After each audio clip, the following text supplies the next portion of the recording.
Bismillahirrahmanirrahim.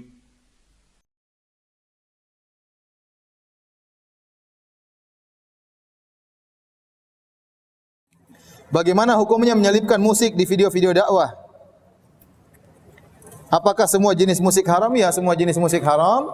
Yang diperbolehkan hanyalah duf, yaitu rebana yang dia tidak bernada. Itu pun dibolehkan dalam acara walimah atau hari raya, yaitu diperbolehkan. Adapun seluruh alat musik yang lain hukumnya haram. Ini ijma ulama. Ya, makanya saya terkadang heran ya. Para ulama Syafi'iyah semuanya mengharamkan alat musik. Anda buka seluruh buku fikih Syafi'i, semuanya menyatakan musik itu haram, termasuk Al-Imam Syafi'i dalam kitabnya Al-Um, ya. Saya sering sampaikan, Imam Syafi'i berpendapat kalau ada orang mencuri alat musik, gitar atau yang semisalnya, maka tidak boleh dipotong tangannya meskipun alat musik tersebut mahal. Kenapa? Karena menurut Imam Syafi'i hukumnya sama seperti mencuri khamr atau mencuri babi. Perkara yang haram, maka tidak bisa menjadikan seorang tangannya dipotong. Demikian juga beliau mengatakan dalam kitab Al-Um, kalau ada orang merusak alat musik, maka tidak boleh disuruh ganti, tidak perlu. Sama seperti seorang merusak khamr atau merusak membunuh babi dan yang lainnya. Kalau antum masuk ke toko musik, antum hancurkan alat musiknya, antum bilang Al-Imam Syafi'i berkata dalam kitab Al-Um, ya, antum tetap ditangkap ya. Jadi semua buku Syafi'iyah, mau kitab Al-Majmu' Syarhul Muhadzab, buku apa saja, buku buku kitab fikih Syafi'i semuanya mengatakan musik haram. Kemudian datang orang belakangan yang mengaku bermadzhab Syafi'i, tatkala sudah bicara musik, madzhab Syafi'inya dibuang. Kemudian dia pakai ulama, katanya ulama ini mengatakan demikian. Katanya semua ulama madzhab dia buang karena 4 madzhab semuanya mengharamkan musik. Sementara sebagian orang berkoar-koar harus bermadzhab. Kenapa tidak bermadzhab? Lah ente, Anda waktunya masalah musik madzhab dibuang. Terus Anda mewajibkan orang bermadzhab. Kita katakan mazhab itu bagus, tapi Anda mengatakan harus bermazhab, ini butuh dalil. Mana dalilnya? Ya. Kalau bermazhab itu bagus, silakan. Para ulama kita juga bermazhab. Syekh Utsaimin, Syekh bin Baz itu mazhab Hambali. Tidak ada masalah. Ya. Ibnu Taimiyah mazhabnya apa? Hambali. Muhammad bin Abdul Wahab yang disebut Wahabi juga mazhabnya apa? Hambali. Ya. Ya, kita tidak ada masalah mazhab ini, mazhab ini. Tapi Anda mengatakan wajib bermazhab, tidak boleh keluar dari mazhab. Kemudian sementara Anda membuang mazhab dalam masalah yang tidak sesuai dengan hawa nafsu seorang, ya maka ini tidak benar. Anda tidak konsisten berarti, tidak konsekuensi. Yang benar bermazhab itu baik, yang tidak boleh adalah ta'assub bermazhab, ta'assub mazhab. Oleh karenanya murid langsung Imam Syafi'i yang bernama Al-Muzani, ya, dalam kitabnya Mukhtasar Al-Muzani, dia merangkum fikih Imam Syafi'i, baik dari kitab Al-Um maupun dari ceramah-ceramah yang dia dengar langsung dari Imam Syafi'i. Dia rangkum dalam kitabnya Mukhtasar Al-Muzani. Dalam kitabnya tersebut ternyata sering dia menyelisih Imam Syafi'i.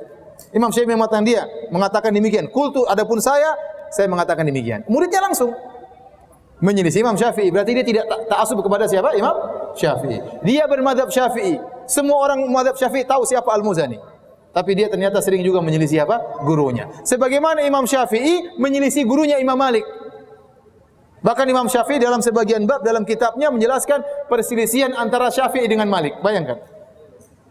Dia nyebutin perbedaan saya dengan guru saya. Enggak ada masalah. Nah, bagaimana kemudian datang orang belakangan kamu harus bermadzhab Syafi'i? Wong Syafi'i saja tidak bermadzhab dengan gurunya madzhab Maliki. Muridnya Imam Ahmad tidak bermadzhab dengan madzhab Syafi'i, bikin madzhab baru namanya madzhab Hambali. Al-Muzani sendiri yang bermadzhab Syafi'i ternyata menyelisih gurunya dalam beberapa permasalahan. Demikian dalam masalah usul fikih, Al-Ghazali, Al-Juwaini punya penyelisihan terhadap Imam Syafi'i dalam permasalahan. Jadi para ulama mereka menyelisih kaidah-kaidah Imam Syafi'i dan tidak mengapa. Nah, sekarang ulama, orang-orang zaman sekarang, ustaz-ustaz, kiai-kiai yang mengatakan bermadzhab Syafi'i juga terkadang mereka menyelisih Imam Syafi'i. Contohnya dalam masalah musik. Contoh sederhana. Banyak orang Islam, terutama awam kaum muslimin, itu sulit untuk memahami musik itu haram. Banyak sekali. Tidak sedikit. Terutama kaula muda. Ini yang terutama ya, kaula muda. Saya menemukan cara, yang mudah-mudahan bermanfaat untuk kita, bagaimana meyakinkan mereka bahwa musik itu haram.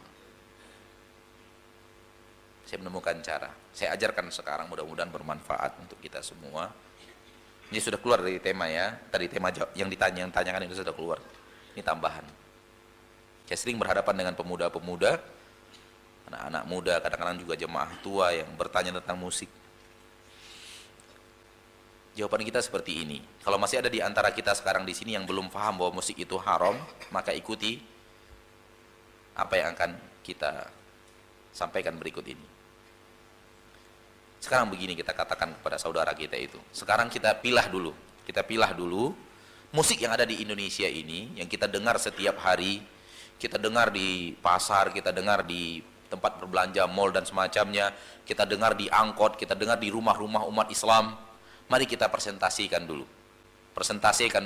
Berapa persen yang Islami, yang berapa persen yang tidak Islami? Kira-kira berapa persen? Yang Islami, yang bukan jumlah nominal, tapi yang terdengar di pasar, yang terdengar di angkot, yang terdengar di rumah-rumah, dikumandangkan oleh umat Islam gitu. Sepanjang tahun, berapa persen kira-kira yang Islami dengan yang tidak Islami? 25-75, artinya 25 yang Islami, 75 yang tidak Islami. Yang lain? 10-90. Ada yang lebih bakhil?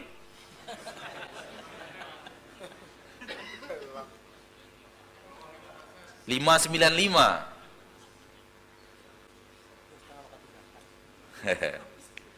Ya sudah, kita ambil yang tengah-tengah, nggak terlalu royal 25, tidak terlalu bakhil 2,5%, yang 10 lah kita ambil. Kita ambil yang 10 ya, kita pilah dulu.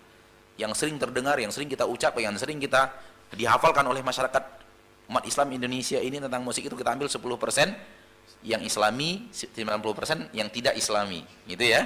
Baik. Kita singkirkan dulu yang 10% ini. Kita bicara yang 90%. Karena kita bicara yang mayoritas. Silakan tanya hati nurani Anda. Mulai dari lirik lagunya, yang menyanyikannya, goyangan di panggungnya.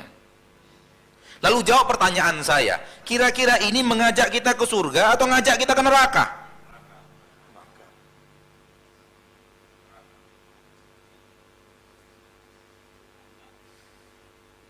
Jawab sendiri. Anda bisa menjawabnya.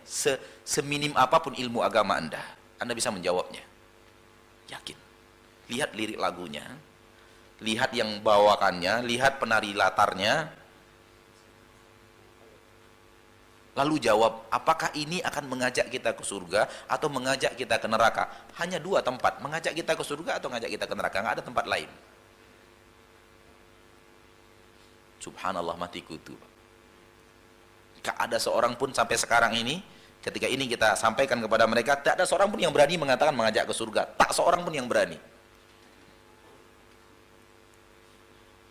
Namun yang Islami bagaimana Ustaz? Tunggu dulu tuh. Kosek, sebentar. Kita tidak bicara 10 dulu, karena yang Anda lakukan itu yang 90 ini. Yang dilakukan umat Islam Indonesia itu yang banyak kita terjebak di dalam 10 ini. 90 ini kita bicara 90 dulu. Jangan mau dibawa ke 10 dulu. Karena 10 itu sarana untuk balik lagi menghalalkan yang 90. Kita bicara yang 90 ini. Membawa kita ke neraka atau membawa ke surga? Ke neraka. Haram? Anda yang menjawab haram? Haram Ustaz. Ya udah, sepakat kita haram. Lalu yang 10 bagaimana? Rasul tidak amalkan, jangan kita amalkan. Udah selesai.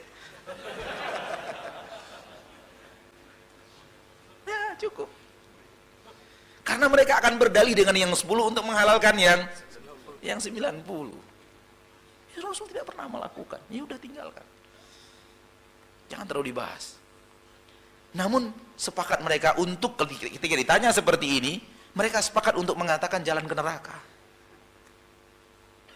Liriknya masalah hubungan cinta sebelum pernikahan, ya kan? Penyanyinya perempuan, buka aurat dengan goyangan. Belum lagi penari latarnya, belum lagi orang-orang yang di sekitarnya, belum lagi umat yang berkumpul tidak sholat zuhur, tidak sholat maghrib.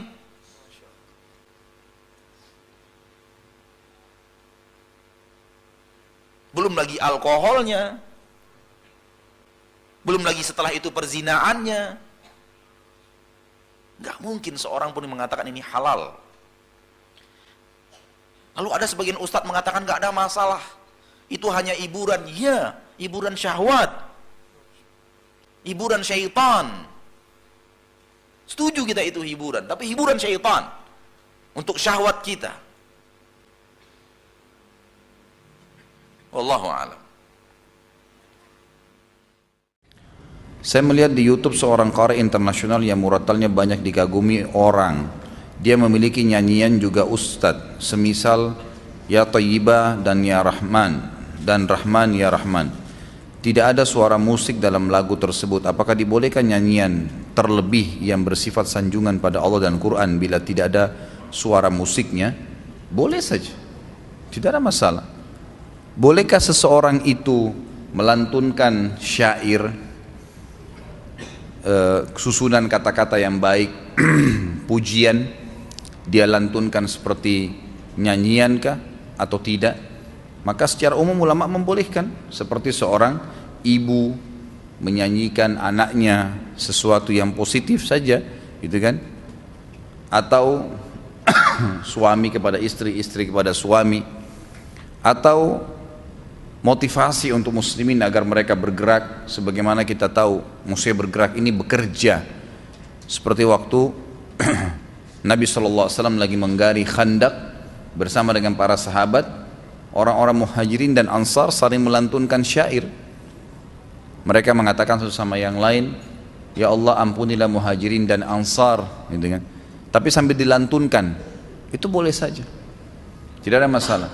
Karena yang dipermasalahkan sebenarnya adalah alat musiknya. Alat musiknya. Alat musik memang disebutkan secara khusus dalam sunnah atau dalam hadis Nabi SAW adalah gendang yang dibolehkan. Itu pun pada saat hari raya dan acara walimah bagi wanita. Selain daripada itu, seluruh ulama sepakat umumnya kembali kepada dalil Ibnu Mas'ud radhiyallahu anhu pada saat beliau menafsirkan Al-Quran yang dikatakan min nasi may yashri wal hadits yudillan nas an sabilillah. Banyak orang yang memperjualbelikan kata-kata di sini, dan beliau mengatakan demi Allah itu adalah musik, ya, jadi lantunan kata-kata maksiat yang diikuti dengan alat-alat musik yang menyesatkan manusia dari jalan Allah Subhanahu wa taala. Dan Abu Bakar menamakan alat musik itu dengan mazamirus syaitan, anak-anak panahnya syaitan, gitu kan. Seperti itu. Tapi kalau lantunan umumnya tidak ada masalah. Dengan izin Allah SWT yang saya tahu tidak ada masalah.